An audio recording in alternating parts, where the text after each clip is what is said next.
അങ്ങാടിയിൽ വിൽക്കുന്നത് എന്തെങ്കിലും മനസ്സാക്ഷി നിമിത്തം ഒന്നും അന്വേഷണം കഴിക്കാതെ തിന്നുവിൻ. ഭൂമിയും അതിൻ്റെ പൂർണ്ണതയും കർത്താവിനുള്ളതല്ലോ. അവിശ്വാസികളിൽ ഒരുവൻ നിങ്ങളെ ക്ഷണിച്ചാൽ നിങ്ങൾക്ക് പോകുവാൻ മനസ്സുണ്ടെങ്കിൽ നിങ്ങളുടെ മുമ്പിൽ വിളമ്പുന്നത് എന്തായാലും മനസ്സാക്ഷി നിമിത്തം ഒന്നും അന്വേഷിക്കാതെ തിന്നുവിൻ.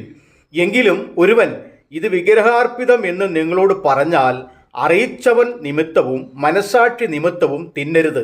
മനസ്സാക്ഷി എന്ന് ഞാൻ പറയുന്നത് തൻ്റേതല്ല, മറ്റവൻ്റേതത്രേ.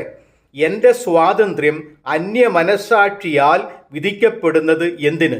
നന്ദിയോടെ അനുഭവിച്ച് സ്തോത്രം ചെയ്ത സാധനം നിമിത്തം ഞാൻ ദുഷിക്കപ്പെടുന്നത് എന്തിന്? ആകയാൽ നിങ്ങൾ തിന്നാലും കുടിച്ചാലും എന്തു ചെയ്താലും എല്ലാം ദൈവത്തിൻ്റെ മഹത്വത്തിനായി ചെയ്യുവിൻ. കൊരിന്ത്യർക്ക് എഴുതിയ 1-ാം ലേഖനം 10-ാം അധ്യായം 25 മുതൽ 31 വരെയുള്ള വാക്യങ്ങൾ.